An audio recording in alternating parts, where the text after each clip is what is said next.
5 was not Cody Rhodes becoming a two-time world champion, not Seth Rollins with the ruse of the century. Nah, the big news was the return of one beast incarnate, Brock Lesnar. After John Cena and Cody Rhodes had what was a terrific main event, finishers being spammed, street fight rules. I mean, Cody kicked out of the Triple AA. He survived the Umaga STFU with the rope around his neck. And so then Cena passes a torch, gives it to Cody Rhodes. Hey, you're the top guy now. And as Cena's standing there, Brock Lesnar's music hits. MetLife erupts. They're excited to see the Beast. The Beast comes back. F5's John Cena takes him out. And there's just a lot of questions with Brock Lesnar being back in the fold with the WWE. As you guys know, Brock Lesnar took a hiatus from the WWE due to the Vince McMahon lawsuit. His name was brought up in the current lawsuit with Janelle Grant. Now, I know a lot of people that may be watching this via the playback or are just watching this for the first time are saying, why do you have to bring up the lawsuit, Chase? Why is this something that has to be brought up when talked about Brock Lesnar? It is an educational piece that you have to bring up when talking about Brock Lesnar. If it upsets you, I am sorry. I understand that most wrestling fans nowadays consume media mostly through Instagram shorts and TikTok. And when I was looking through those algorithms of how those media is entertained by the wrestling fans, those fans are straight up just like only getting good news about any wrestling company, top 5 lists, bunch of short little recaps. That's how the fans get their topics.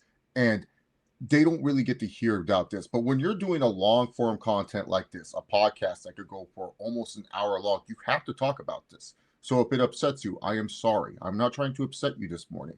I am just here to tell you this is something that has to be talked about when you do talk about Brock Lesnar. You cannot ignore it. Whether Brock is innocent or not, we do not know yet. Brock is not a defendant in the case. He was mentioned in the case. Janelle Grant did make a statement saying that Brock had no idea what was going on. But now, recently, Janelle Grant's spokesperson says that they're going to bring up evidence into court. So we shall see. So it is very interesting to bring back Brock Lesnar when potentially there is still some fishy stuff going on. Now, WWE and TKO, their lawyers definitely did probably their due diligence. They decided, hey, we have to bring Brock Lesnar back. We think it's good to bring Brock Lesnar back. He's all clear.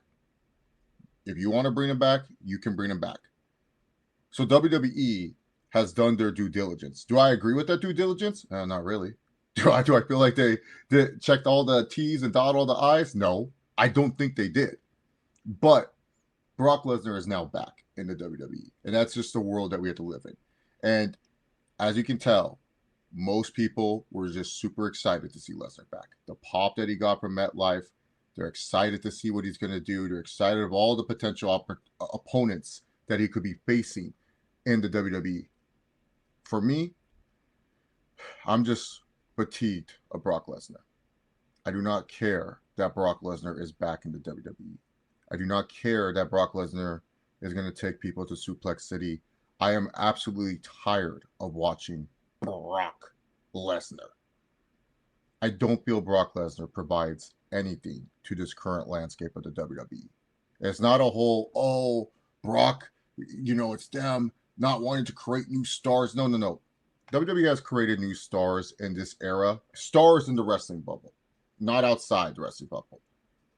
But I'm just tired of seeing Brock. I'm just tired of seeing him wrestle the same opponents every single time. I just feel we're not going to get anything fresh. We're not going to get anything new with Brock Lesnar currently in the WWE. And then ultimately, too, with Brock Lesnar, we still don't know his status in this whole Janelle Grant thing. That case is still ongoing. If something comes up about Brock Lesnar and it turns out that he's not completely innocent in this situation, it just looks even more bad for WWE for bringing him back into the situation. Are we really this excited to see Brock face Cena? Is this something that we need, that we want? Will Brock Lesnar move tickets? Yeah, absolutely. Because people need to understand, most people who go to WWE shows, they ain't tapped in. And what I mean by tapped in, they are on the internet like this. They're definitely not listening to me talk. They're not. They don't have an X account where they're seeing their algorithms talk really, really heavily about pro wrestling. They're the people like I talked about. They are consuming wrestling media through TikTok and through Instagram Shorts. These short form content where it's just like they're getting cool, positive stuff about the product they like watching. These top five lists, favorite stuff, funny memes. They're not getting like actual news, so they don't know. Like a lot of WWE fans that attend, like at SummerSlam, they ain't tapped in. They're just not tapped in whatsoever.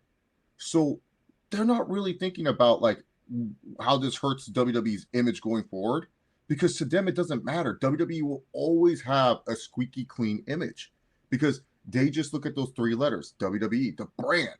That's all they really care about. They don't really care. Like stars come and go to them. That's how most of these WWE fans look at wrestling. They just look at it as like, oh, well, especially the ones that attend the shows, they just look at it, oh, well, this is a great form of entertainment that I like, and I'm always going to support it no matter what they do. That's just it. That's just how the three letter brands are. It's like with Amazon, for example. All of us still shop at Amazon. We all buy stuff at Amazon. But Amazon, and especially for someone like me who used to work in like the workers' comp space, I find Amazon sometimes disgusting. But yet I still shop at Amazon. I still buy stuff from Amazon and I get it shipped with the Prime delivery. That's how these WWE fans think about WWE. They don't care about the outside noise about WWE. They don't care how disgusting you think WWE is, because to them, they just look at it as a form of entertainment. And for them, Brock Lesnar coming back is entertainment to them. For a fan like myself, who is just so fatigued of Brock Lesnar, I don't find it entertaining.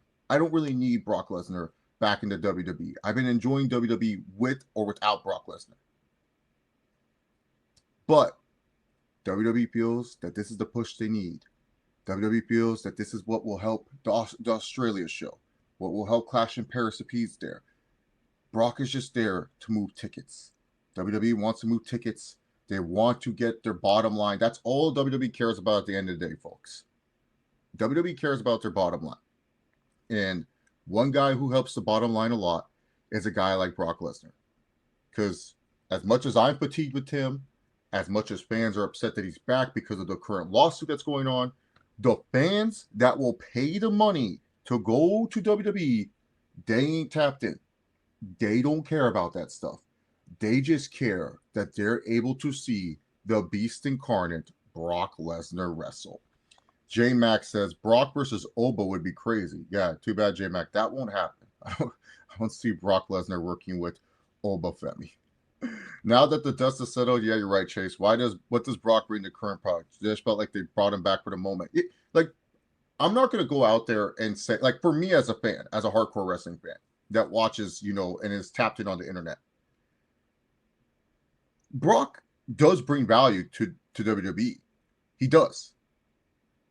Because more casuals, like I said, the people who aren't tapped in, they're going to go to events because of Brock Lesnar. They're gonna like if they're on the edge of their seat of paying their rent money to go to a WWE shows because that's how much the tickets cost. Most WWE fans now are gonna be like, Brock gonna be there. Maybe Roman, Cena, Seth. Oh, look at all the stars. Yeah, I gotta go.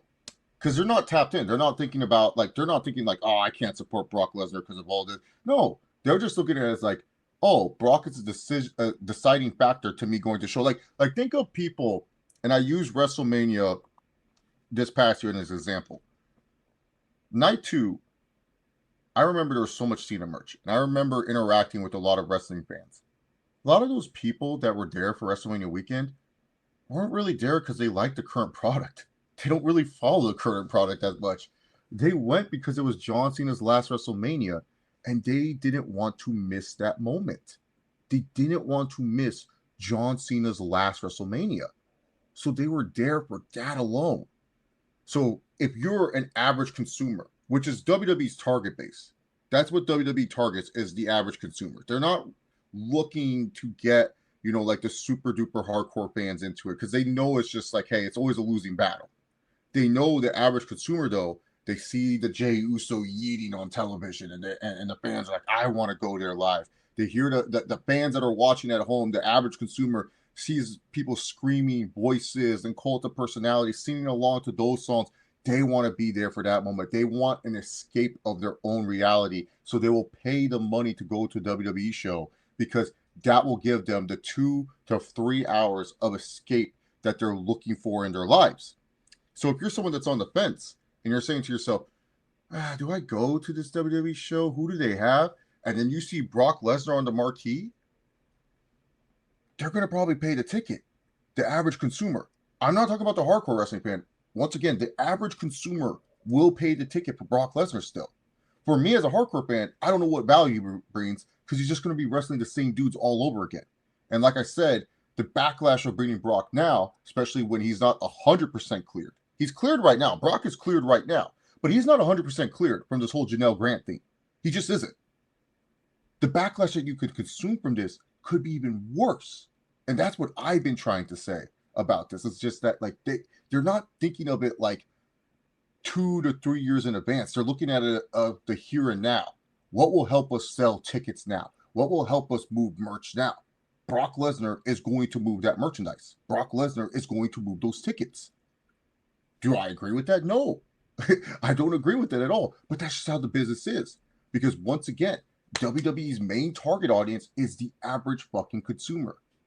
It's not, just the fans that are hardcore dedicated. They know the people that will pay the money to go see Brock Lesnar. They look at Brock Lesnar as he's the guy, like look at WWE Unreal.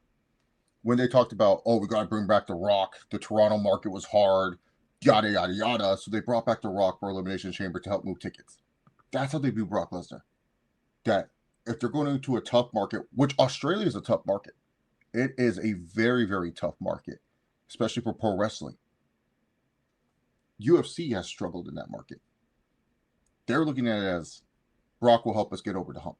Brock will sell those extra seats that we want to sell. He will make the attendance numbers better.